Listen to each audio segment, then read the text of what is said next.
Ó, gente, de acordo com pesquisas, né? De acordo com pesquisas médicas, 90% das pessoas que apresentam diabetes tipo 2 estão acima do peso.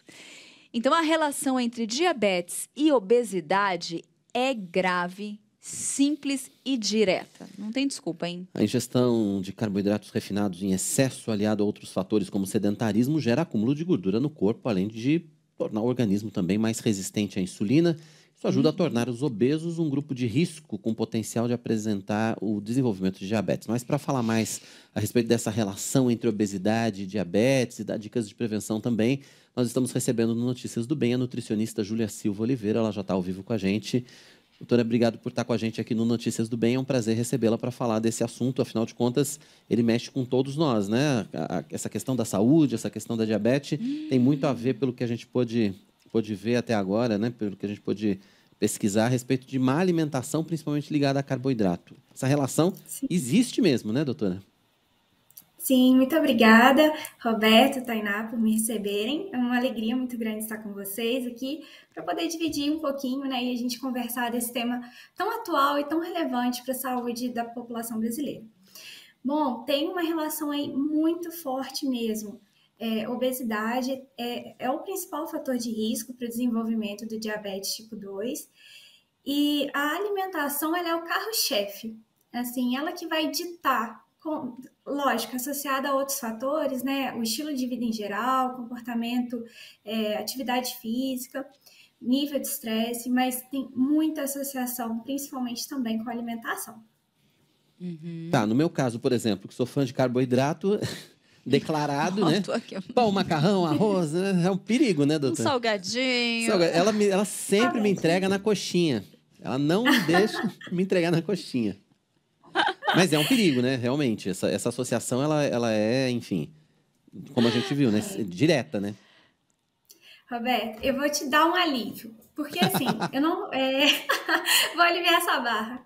Pega aí. Não é que seja totalmente proibido. Até para o paciente com diabetes, por exemplo, a gente não proíbe. Você não pode comer o chocolate, você não pode isso, você não pode aquilo. O que a gente sempre preza é o equilíbrio e o padrão alimentar no todo. Hoje em dia, as pesquisas têm mostrado que mais do que restringir um único nutriente, né, que no caso seriam os carboidratos, é importante manter um padrão alimentar saudável e prezar pela qualidade e quantidade desse carboidrato. Então, pode comer seu arroz, pode comer essa coxinha, mas assim, quanto? Em que momento? E quais são os outros alimentos que você vai estar ingerindo? Se tudo estiver ok, não tem problema nenhum. A gente tem até uma recomendação para açúcar simples, porque é muito mais interessante que o paciente seja aberto e fale, igual você falou comigo, eu como, eu gosto, porque aí eu já vou estar ciente e já incluo isso no plano alimentar. É preferível do que a gente falar, não pode de jeito nenhum e você comer escondido. Ali tá tudo certo, né? Mas, assim, quando a gente fala a questão da diabetes, né? Tem a questão tipo 1, tipo 2, e tem, às vezes a gente precisa se atentar a isso, né? Todo mundo faz o exame ali de sangue e fica muito preocupado na hora de pegar o resultado, né? A questão do limite ali, quando a gente faz o resultado, mudou um pouquinho hoje, a taxa, né? Do limite da glicemia mudou, aumentou um pouquinho? Como é que tá essa questão, doutora? Então, Tainá, essa é uma pergunta muito interessante. Há alguns anos, a recomendação, a meta, na verdade, era de 110 miligramas aí para a glicemia normal. Se tivesse acima, já entrava num quadro de pré-diabetes, né, ou diabetes. Hoje em dia, a recomendação é que a gente mantenha os níveis de glicemia abaixo de 99. Então, de 100 a 126 caracteriza um quadro já, né, de uma intolerância à glicose, um pré-diabetes e acima o diabetes mellitus tipo 2, diabetes mellitus apenas. E a gente tem que se atentar quanto à classificação mesmo. Quem vai dar o diagnóstico é o médico. E existem alguns outros exames complementares para poder a gente avaliar se é o diabetes tipo 1 e o tipo 2, mas a própria clínica, a própria característica do paciente demonstra isso. Porque, por exemplo, o diabetes tipo 1 é uma doença que normalmente acomete crianças, adolescentes, né? Tem um fundo autoimune, não está tão relacionado assim com a alimentação. Já o diabetes tipo 2, ele é muito mais presente na população adulta e idosa. Então, ali, a partir da quarta década de vida, já começa a aparecer mais, tem um quadro de sobrepeso, os sintomas também são um pouco diferentes. Então, assim, o médico, né, no momento da consulta, ele vai fazer o diagnóstico e dar a classificação certinha. Tá certo. Agora, Júlia, a gente está assistindo a população brasileira ficar mais obesa, a exemplo do que já acontece em outros países, como os Estados Unidos, por exemplo, principalmente nessa época de pandemia, a gente começou a comer pior ou começou a comer mais carboidrato, enfim. A população está engordando, né? Se a gente for ver. Sim. A cada dia, nós brasileiros estamos mais gordos. E a prevalência é assustadora, assim. É mais de... Está beirando 60% da população brasileira já apresenta algum grau de excesso de peso, né? Pode ser um sobrepeso, uma obesidade, e 1/3 dos adultos já está com obesidade. Então, assim, é uma situação crítica, todas as sociedades científicas alertam muito para essa... É uma pandemia. Igual a gente tem uma pandemia de coronavírus, a gente tem uma pandemia também de obesidade e todas as outras doenças relacionadas, como, por exemplo, diabetes, doenças cardiovasculares, doenças renais, alguns tipos de cânceres. Acaba que está tudo ali muito relacionado e crescendo muito. E uma coisa que está começando cada vez mais cedo também, né? Um outro aspecto. As crianças estão ficando cada vez mais obesas também, né? Infelizmente, infelizmente. Hoje em dia a gente tem visto, né, que crianças e adolescentes já têm desenvolvido um quadro de obesidade, já apresentam alterações tanto de glicemia quanto de lipídios, né, caracterizando aí colesterol alto, triglicérides alto. E assim, e essas crianças, elas já estão tendo comprometimento de tecido, de órgãos, e quando elas se tornarem adultos, esse quadro só vai piorar. É muito triste, infelizmente. A gente tem que trabalhar sempre a prevenção, né? Cuidar da família. Primeiro, orientar os pais, orientar os avós, orientar as crianças, para eles conseguirem crescer de uma forma saudável. Muito triste. E o que pode estar relacionado a isso? É algo cultural? É uma questão de facilidade? O que leva a essa crescente, né? Esse número que aumenta, essa alimentação? Eu não quero dizer que é uma alimentação ruim, né? Porque não, é saborosa, uma alimentação né? gostosa, mas não é saudável. Uma alimentação gostosa, né? Então, Tainá, tem vários fatores relacionados. A gente aponta que o principal delas é a modernização mesmo, a urbanização. Hoje em dia, né, a gente come muito fora, a gente tem acesso a alimentos ultraprocessados, coisa que nossos avós, nossos antepassados não tinham. E a gente é bombardeado o tempo todo por propagandas e por acessibilidade mesmo a esses alimentos. Isso tem um nome, né, na nutrição, a gente chama de ambiente obesogênico. O que é isso? É um ambiente que favorece o ganho de peso.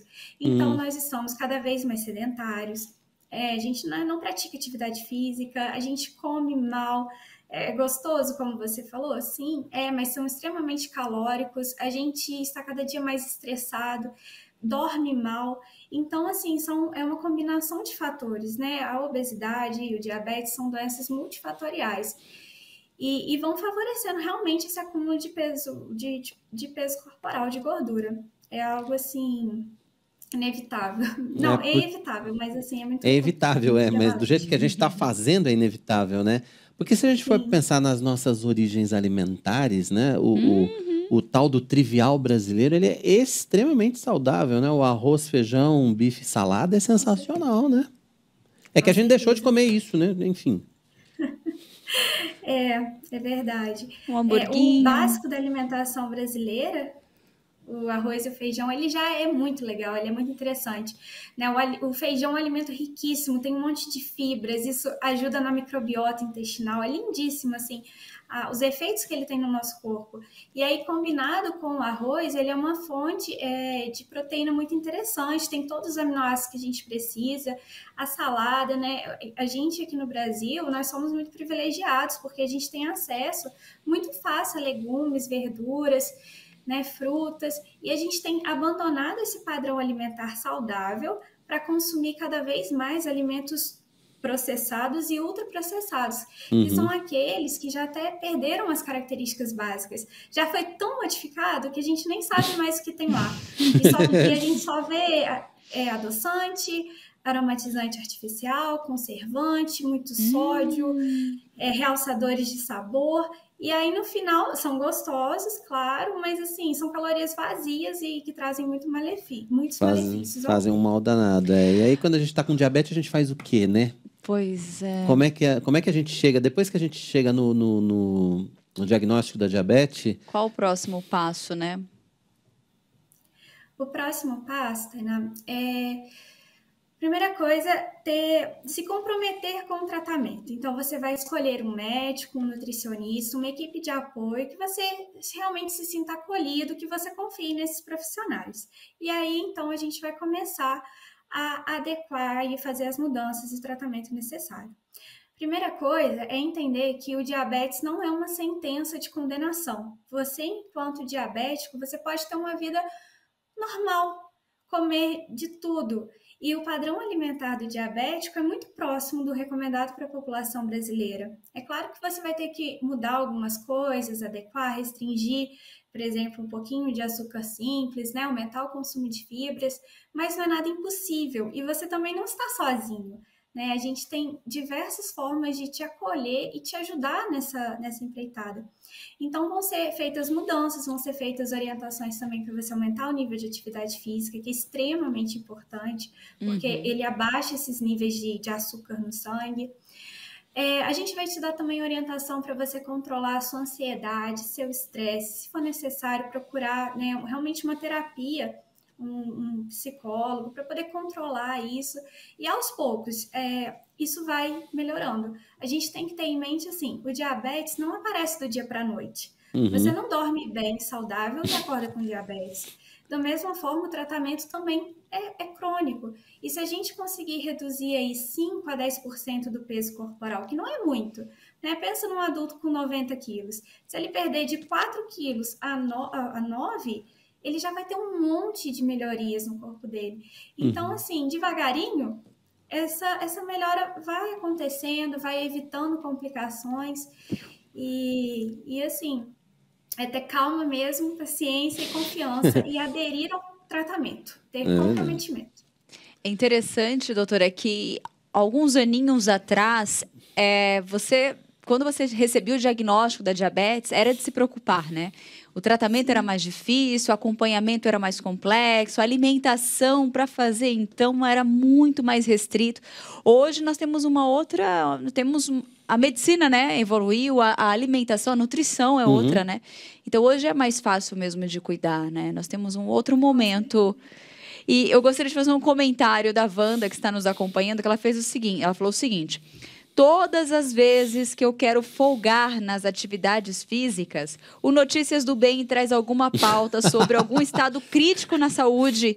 Obrigada, indo andar mais tarde. Aqui não tem folga não, Ai, hein, que coisa gente? boa. Nada de Isso folga. aí, Folga. Wanda. Caminha, faz exercício físico, come os seus vegetais, a frutinha, que vai ser só sucesso. Agora, uma pergunta comum, assim. Diabetes tem cura ou tem controle? Depois que eu tenho a diabetes, eu consigo me curar e me livrar dela totalmente ou não? Eu vou continuar diabético, eu vou manter ela como se fosse uma doença crônica? Roberto, pergunta interessantíssima. Infelizmente, gente, diabetes não tem cura. Uma vez que a pessoa é diagnosticada com diabetes, ela vai ter diabetes para o resto da vida, é uma doença crônica. O que a gente consegue fazer? Controlar. Então, a gente consegue controlar mesmo os parâmetros do sangue e falar que a pessoa está num controle glicêmico, com controle metabólico, mas cura não. Uma vez diagnosticado, a pessoa fica para sempre. E aí O que a esse gente controle consegue é o controle Desculpa. com alimentação e com medicação, dependendo do caso, né? É sempre importante a gente destacar que precisa procurar um médico, né? Com certeza, absolutamente. Então, o tratamento primário, ali a linha de base, é comportamental, é atividade física e alimentação. Aí, essa vai ser a primeira escolha do médico para começar a tratar o diabetes. Ele provavelmente vai encaminhar, né, o paciente para um nutricionista e para algum educador físico, mas se isso não for suficiente, ele vai começar a entrar com medicação. Então, ele vai passar alguns remédios mesmo para diminuir a glicose. E ainda, se não for conseguir controlar, ele começa a usar insulina, né? Aí o médico entra com insulina. Mas, assim, é tudo atribuição do médico fazer essa evolução. Tá certo. Muito bom.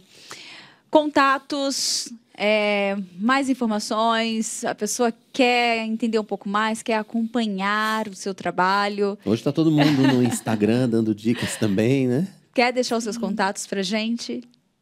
Claro, muito obrigada, eu agradeço. Eu queria deixar primeiro o site da Sociedade Brasileira de Diabetes, que é a fonte mais segura que a gente tem hoje. Eles são referência no assunto, né? Então, se você tiver com alguma dúvida, é só colocar SBD ou então Sociedade Brasileira de Diabetes no Google. É muito simples o site deles, é diabetes.org. E o meu contato, eu estou no Instagram, Julia_S_Oliveira. E eu estou aberta também, se vocês quiserem me mandar mensagem, eu estou à disposição para responder. Vai ser um prazer.